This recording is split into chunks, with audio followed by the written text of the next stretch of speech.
Hello out there in Facebook land, YouTube, or wherever you're watching this. Again, this is Janine LaRue on LaRuelist Café.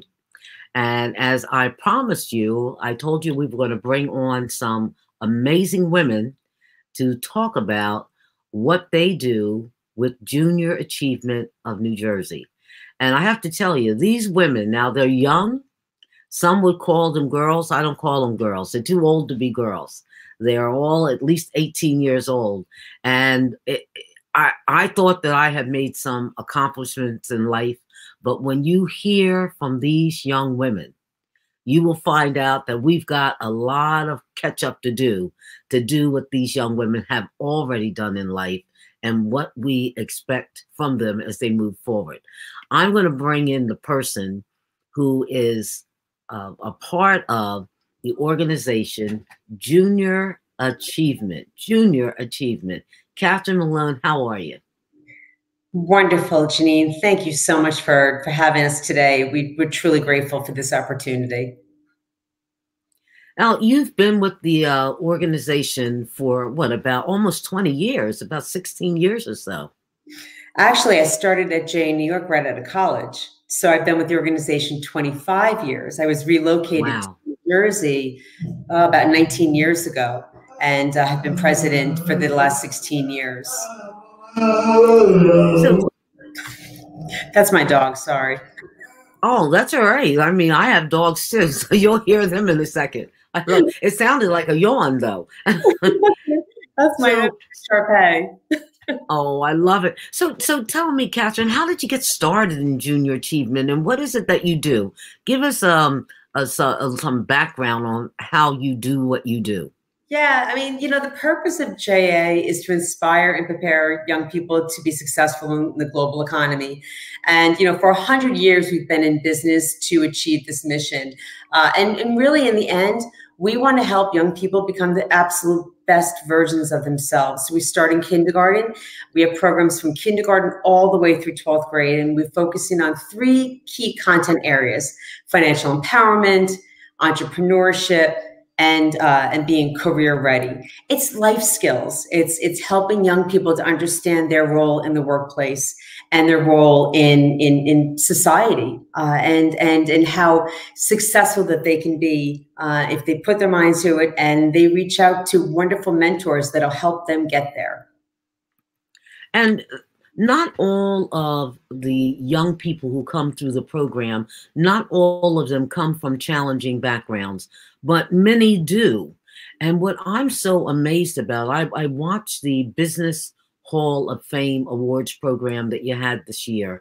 And it was so humbling to hear these young men and young women talk about their own lives, their communities, and what this program has meant to them moving forward. That's got to be a sense of accomplishment just for you. When you talk about Junior Achievement, that in itself, when you watch these women and men, what they grow into, it's got to be a sense of achievement for you.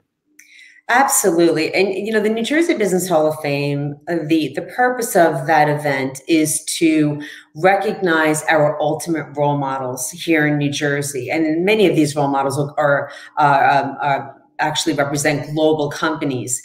Our young people that are involved in the event and throughout the event those are our future Hall of Fame laureates. And our current Business Hall of Fame laureates, these are the people that we aspire to be. So the young people that we have today, Oriana and Kenya and Kayla, I'm sure that someday we will be recognizing them as our ultimate role models and our ultimate laureates through the New Jersey Business Hall of Fame. Well, without further ado, I do want to bring them on just to acknowledge them one by one, and then I'm going to bring them on individually, so they're going to talk. But right now, I just want to move them into the forefront. And I think what we'll do is we're going to start here with you, Kayla. Bring you on in. How are you doing? Good. How are you? I'm good. That smile, my goodness, give it to me. That smile, I love it. Absolutely love it. So Kayla Wong, you are a freshman at Rutgers. I don't know if you know it, but I actually retired from Rutgers as one of their top administrators there, and you are going to be in the class of 24. You graduated from East Brunswick this year, 2020, and you're also a junior achievement high school hero. And we're going to talk about the hero because it looks as though all of you are heroes. And so we're going to talk about your being a hero. But thank you for coming on to LaRuelist Café today. Thank you so much for having me. And now we're going to bring somebody on who's actually from the city where I live. I live in Trenton. And so, Kenya, how are you? I'm good. How are you? I am absolutely fine. And so you graduated from Trenton High West, but you graduated a couple years ago. You graduated in 2015. Yes, and then I went to Dickinson College, yes. And then you went to Dickinson College, so you have your bachelor's degree. I do. And I know we're going to talk a little later about the business you've started. I mean, I just think that is so mind-blowing, and you just got some more good updates. So thank you so much for coming on. And you're a hero as well, right? Yes, I was. Good, good. Well, once you're a hero, you're always a hero. So, you're right and about in my that. book, I love it. I love it. And we're going to bring on Oriana. How are you doing, Oriana? I'm great. How are you doing? I'm wonderful. I'm wonderful. So, Oriana, you actually came out of high school this year as well. Yes, I did. And so now you're over here at the great Princeton University in the class of 24, studying to be, what, an engineer? Yes, I am. Wow. Okay, we're going to talk a little bit about that. I would imagine, because you're in engineering and applied science, so I would imagine this whole thing with this vaccine has you all excited because it's all in the STEM. It's all in that family. We're going to talk, and you are also a hero. All right, so let's get all of you on board right now. Bring you all in here, and I'm going to talk to you, and then we're going to bring Catherine in a little later. But right now, I want to talk to you all. So, tell me, Oriana, tell me a little bit about yourself. Yes, of course. So I'm the second child out of 4, and I live in New Jersey, a quiet town, a suburban area. And so, I worked really hard through my whole entire life through my schooling. I went through 4 different schools in my district. That's the way it's divided. And so I went through Piscataway High School, and unfortunately, my senior year, because of the coronavirus, things didn't go as planned. But I still tried to keep a positive mindset and keep on going. And so, I kept on working hard, and I got accepted into Princeton University in March. So now I attend there now as an engineering student. And, in my first year at college, and once again, it's not what I expected because of the virus. And it definitely put a damper on things. I missed out my freshman orientation, and I didn't get the full-on campus experience that I wanted because Princeton did the closest campus unless you're an emergency housing student or you're a graduate student. So I was at home and at my aunt's house in Pennsylvania. So it was not what I expected, but I tried to make the most of it. It definitely was hard, I'm not going to lie, especially with engineering. Engineering is not an easy subject, and just the rigor of the school in general. It was definitely difficult. I made sure I advocated for myself. I believe self-advocacy is so, so, so important. So, I made sure I asked my questions, went to office hours, and really, addressed, if I was going through problems, went to my teachers, asked them for that support that I needed to make it through the semester. So, yes. Well, I think that you and Kayla will have a story to tell 10 years from now when you talk about starting college in the middle of a pandemic. Because now, was your high school, was the graduation virtual? How did you do your high school graduation? Yes, of course. So for the high school graduation, they had a little, not disagreeing, but trying to figure out over time, and eventually decide a drive-through would kind of be the best way to do it. So they divided the grade, which was, I think, about 5,000. I think we were a very big class. So we divided it by that way, 500 possibly. And then so divided by last names. And so everyone had, based on your last name, a different time slot. So it might be like a group of I'm not too sure. It was like A through, let's say, H or something, and H through M. So they kind of divided in that way. And so you came in your specific time zone and you drove through kind of like a maze and you got like your certificate and diploma and everything like that. And then before that leading day, we got everything in advance, like our robe and our hat and everything like that. So that's the kind of setup of what it was like. There wasn't really anything crazy in terms of like a in-person portion. Everyone was in their car, closed windows, graduating passenger seat. That's the kind of setup. And the only time we were outside the car is if you wanted to take a picture, but that was optional. And I'm going to tell you something. 7, 8 years from now, when you tell that story, people are going to look at you like you're from another planet. They're not even going to be able to visualize how anybody would have a graduation just a drive-through. It's amazing. I mean, what you all are experiencing, I don't even know if the class of 2021 will experience that. What about you, Kayla? Tell me a little bit about yourself. Hi, so I'm Kayla Wong. Right now I go to Rutgers University for computer science. And for the past couple of years, I've been really passionate about computer science, especially females in STEM. And so throughout my high school career, I really got involved with technology clubs, but also organizations. And that's how I kind of found junior achievement. And my dad actually introduced me to technology because of how he worked. And so from there, I was really passionate about computers and iPads, things like that. And then I eventually got into coding, starting out with web development. And now I'm doing some more Java and stuff like that. And so for me, I think with this new COVID and distance learning, it was definitely a challenge just because for me, I didn't have internet when I first started out with this distance learning. So it was definitely something that we had to work through. But I think coming out of this, we've learned so much and definitely gotten a lot stronger. Wow, that's interesting. So you didn't have the internet when this first started. Did you panic when you realized that everything was going to be virtual? A little bit, yes. I definitely was one that was worked through all of my issues and that, went through going to Starbucks or going to Panera to do my work. But when we couldn't go out, that was when I was like a little, I guess, needing to problem solve. But with, the support of junior achievement and with my parents just, helping me through it, it was definitely something that I'll remember. Yeah, we found with some of the students here in Trenton, and I'm going to move over to Kenya in a second when we talk about Trenton, people were coming up with, well, we got to give the kids laptops. So they gave the kids laptops, but then they realized they didn't have Wi-Fi in their homes. So it's like, okay, they have laptops. So then the Wi-Fi, there were companies that were helping and organizations were helping to get students Wi-Fi in their homes and said, okay, but they're in small rooms. So if you have siblings there and they're all on this computer, how can they still operate? So, oh, they need headsets. And so these are just some things when you talk about technology and talk about some of the backgrounds that our students are coming from, people don't think about it until those problems present themselves.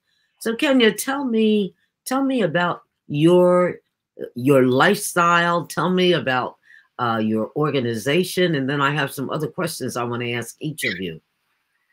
Okay, great. Hi, I am Kenya, artist name Kenny B. I'm from Trenton, New Jersey, and I love that you started out speaking about resources, right? Because that is where my passion lies. My passion lies in finding resources for neighborhoods like Trenton, the underserved. And so I use my artistry. I'm an artivist, which means I create art that acts as activism. And so I graduated from Dickinson with a theater design, film and media degree. And I use that for my organization, The Block. And The Block is a nonprofit that was started in February. We just became a nonprofit this month. And basically, we want to push the agenda of art being a healing tool for traumas. And in doing that, we want to also do initiatives that feed folks and clothe folks and create a comfortable and safe space for folks to gather and become the community that we want Trenton to be. I think I read somewhere, maybe in your LinkedIn, you actually did an internship or something for Councilman Jarrell Blakely. Yes, so I was his counsel aide, and what that means is I helped him provide resources for the community. I sat in on the meetings, and I assisted with his platform, checking emails and calendars and things of that nature. How wonderful. Because, you know, I'm one of his, well, he tells people I'm one of his mentors. I think I am one of his mentors also, but I absolutely love him. And when I saw that, I got all excited. I'm like, oh my goodness, he had a rock star, you know, but then he's a rock star as well. That's so great. Junior, yeah, he's great. He's really great. So junior achievement, I want to know about what are some of the important lessons that you learned through junior achievement? Because I think watching here today, we're going to have some parents and some aunties and uncles and grandparents who are going to be watching this. And let's say, you know, maybe I should get my kid involved in junior achievement. How, Oriana, how many years were you involved with this organization before you graduated? Yeah, so I actually started my freshman year of high school as a high school hero. My sister was actually a senior at the time, so she introduced me to an organization entitled Future Business Leaders of America, and that's how we discovered junior achievement. So I worked as or volunteered as a high school hero my freshman year with my sister, and then continued throughout my high school experience working with junior achievement as a high school hero. I love it so much. Just giving back to the kids, seeing how passionate they were about learning financial literacy and how passionate they were about learning in general, and interacting with someone still close to their age and like who's able to make that connection with them, make those bonds, and be able to relate to them so they're able to understand information better. So I was really glad I was able to do that for I think about like my 5th year now. I'm involved with junior achievement, so I'm really excited to continue working with them. A 5th year, wow, that's amazing. And so, Kenya, why you believe in the work that junior achievement does? What makes you even believe in it? For one, junior achievement is part of my sort of tree, my root tree, right? So I started junior achievement in the 5th grade, and they empowered me as a small person wanting to teach and be taught. And I took that lesson moving forward. So I believe in the work because I am a product of that work. I am a product of them being very careful and intentional with how they've dealt with me, how they've empowered me. And now as an adult, I'm still able to work and connect with the network. And Kayla, what excites you about your future, the things that you have learned through junior achievement? Yeah, I think that's something that really excites me is that we don't know what's ahead of us, but you know, the things that we learn and the things that we can take and bring into our future is so valuable. I know that for me, as currently an intern at Junior Achievement, I am learning so many valuable hard and soft skills. And these are things that I can take into my future career and really learn from them. And I think that just that new sense of learning new things, but also the fact that, you know, you're never too old to impact someone is something that's really exciting. Yeah. And, you know, I had some really interesting experiences in life as I came up. One day I might even write about them because I believe that what we go through, we have an obligation to tell the story so that we can help other people reach their highest heights. And what you young women have accomplished so far, I mean, I understand that some of you have moderated panels of high-level executives. Oriana, tell me about that. Yes, of course. I'm currently an intern at Junior Achievement, and I'm working with the Women's Future Leadership Academy. So I moderate, I think, 3 executive panels so far, and it's very exciting just to, you know, not only hear from the panelists their wise words of wisdom that they were able to, you know, provide these audience members, and just being able to work on my personal public speaking skills. Because when I first came in, I'll be honest, I was a little nervous, and just being able to, I'm just grateful that Junior Team gave me the chance to consistently work on that skill, because it's such an important skill that will take me through college and through the rest of my life. Being able to communicate, communication is key. So I was really glad, you know, really work on that skill during my time moderating through these panels, and just like, you know,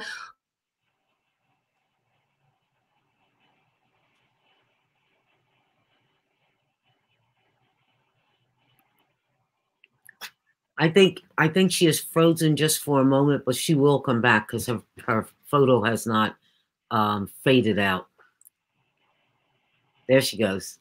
Okay. Sorry, do we need to repeat anything, or were you able to get all of it? We got just about all of it, and we're going to come back to you with some other questions anyway. Okay, thank you. Yeah, we didn't lose you totally, so that was great.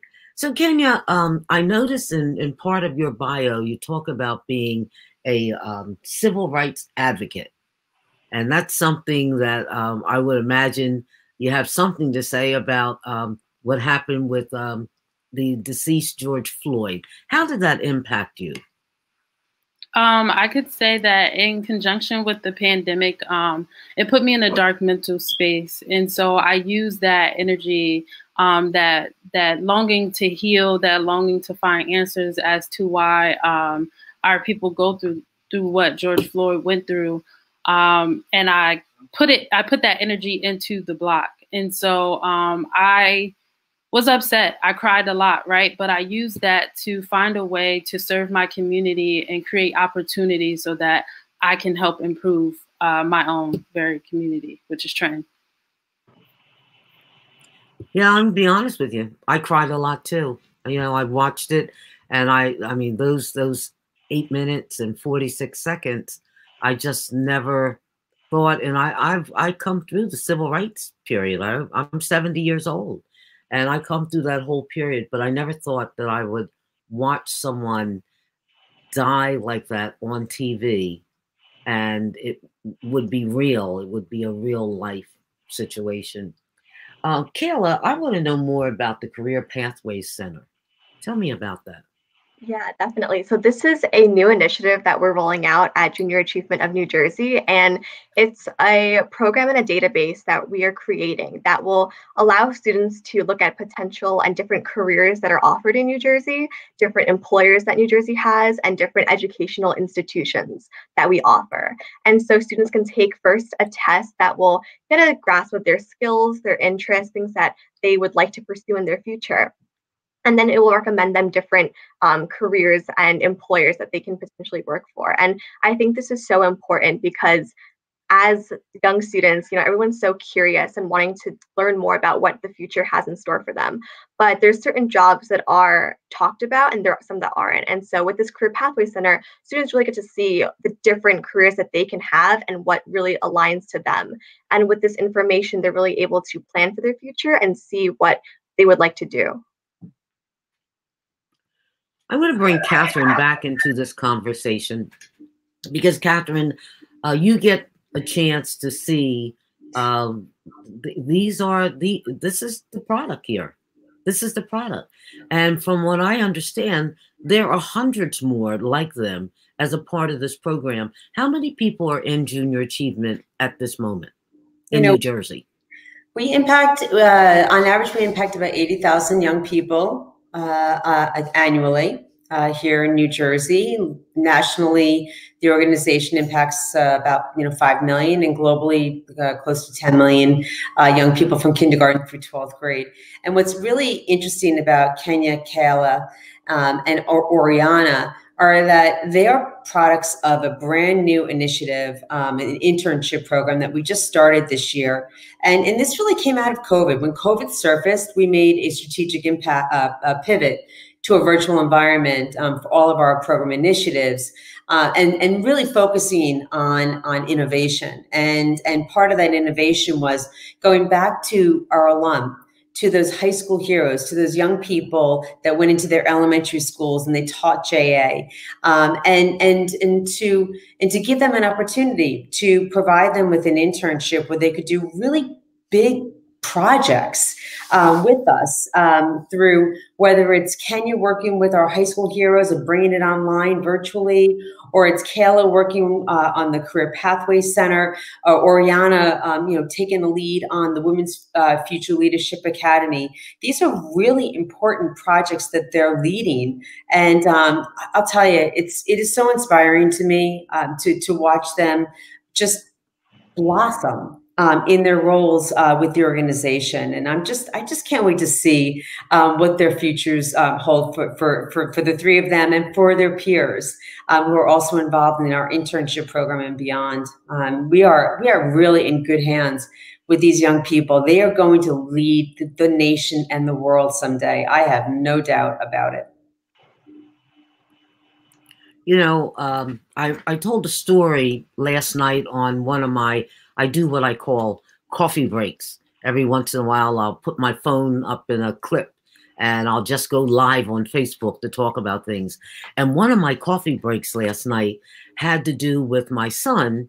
When I raised my son, we had nothing. We had nothing. And it was a Christmas holiday and we had no food in the apartment.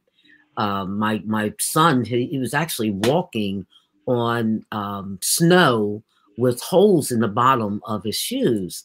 And I was working 2 part-time jobs and everything. And I was trying to finish up to get this degree to be an English teacher. And I kept saying, oh my God, I don't know how we're going to make it. I knew we weren't going to have anything for Christmas. That was out of the question. So I was finishing up my student teaching. And when I went into the building that day, it was my last day of school. And I went into the building and the principal called me into the office. And I knew I hadn't done anything wrong. But when he called me in, he had this kind of interesting expression on his face. And he says, how did you like doing your student teaching here? And I said, I loved it. And there was only, I guess, 2 other Black teachers in the whole school, in the whole district. And so he said, well, we really loved you. And we want to offer you the opportunity to work for us. He said, may I advance your name before the Board of Education? Well, I just started crying and I couldn't believe it, blah, blah, blah, blah. So he said, let me walk you to your classroom. And when we got to the classroom was dark. And I was a little upset because I knew my students should have been in homeroom and they should have been at their seats waiting for me to come down, even though I was only a student teacher. And when I opened the door, they all jumped up. Surprise, surprise. Their parents had taken off from work, had cooked all of this food, and there were no kids of color in my class. They were all white kids. And they gave me all these gifts and everything. So at the end of the school day, I was on a real high. And they said, before you go, one of your colleagues wants to see you in the teacher's room, teacher's lounge. So I went into the teacher's lounge. The lounge was dark again. And I turned the light on so I could go in and wait.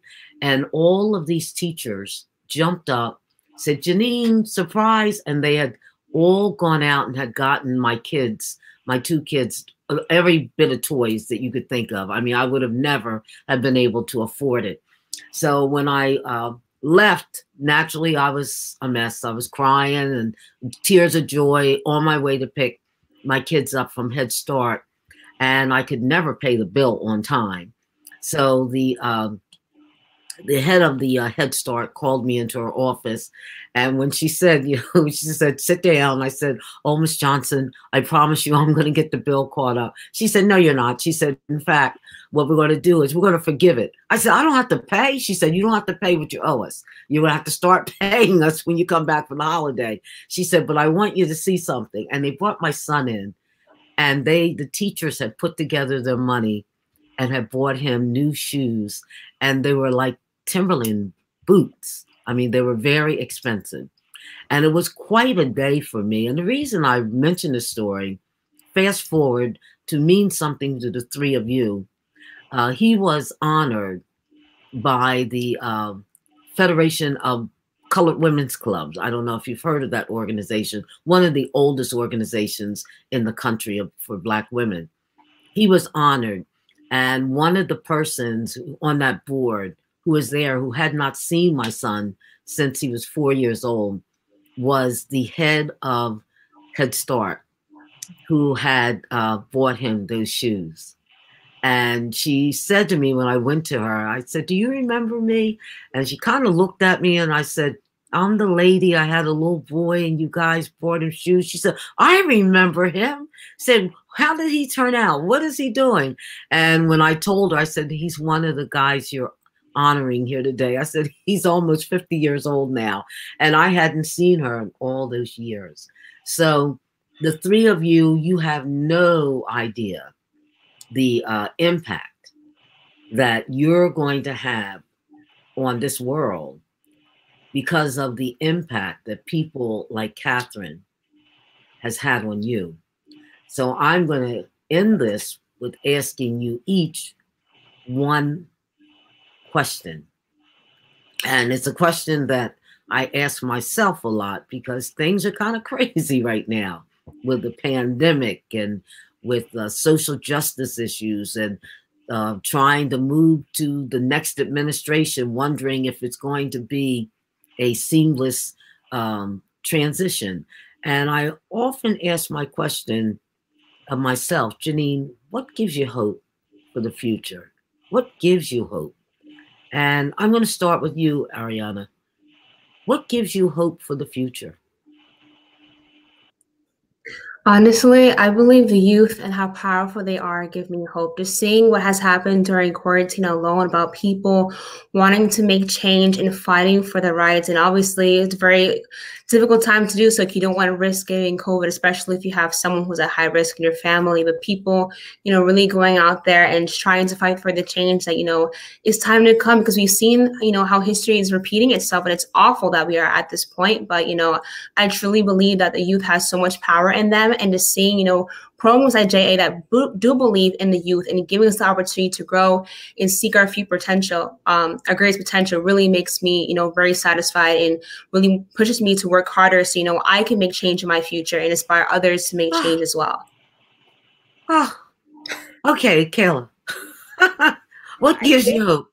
Yeah, I think something that gives me hope is really the love, compassion, and kindness that we have. I think that the love that we and the passion that we have and put towards, movements that we're so passionate about, where we can all come together to make change, is so awesome, and also really change making, especially during this time.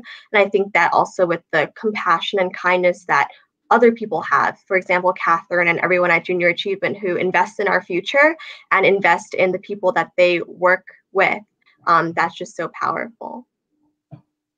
Thank you. Compassion. And that's something, Catherine, when you talk about the youth that you're dealing with, because, compassion, it has to be nurtured. It has to be nurtured. And that's what I felt from each of these women when I looked at the video, and definitely today. So, Madam Activist, Advocate, tell us, what gives you hope? What gives me the most hope is waking up every day and being able to find a new way to give back. And I believe that mentoring and service is a cycle, right? So someone had to mentor me, like Catherine and Junior Achievement, and provide a space for me to make change. I mean, for them to make change. And that change that they promoted gave me the motivation to make change as I am as an adult now. And so that is what motivates me. Well, ladies, you have given me hope here on this program today. And I know on the platforms that this has been viewed and it's going to be shared all around. I'm going to be sharing it all around as well. But you're just awesome. And as I said earlier in the program, I'm 70. But I'm trying to keep up my spirit. I do my exercising and I'm eating right. I want to be around to see how this story ends with you four women, or the three of you. And of course, I know how it's going to end with Catherine, because she's going to keep doing this and bringing more of you along. I can't tell you how honored and humbled I am to have had you on this program today. As a former English teacher, just listening to the way you speak, I'm like, yes, yes, yes, somebody got it. That is so wonderful. Thank you so very, very much for stopping into LaRuelist Café. It's been a pleasure and an honor. Thank you. Thank you so much. So, folks, there you have it.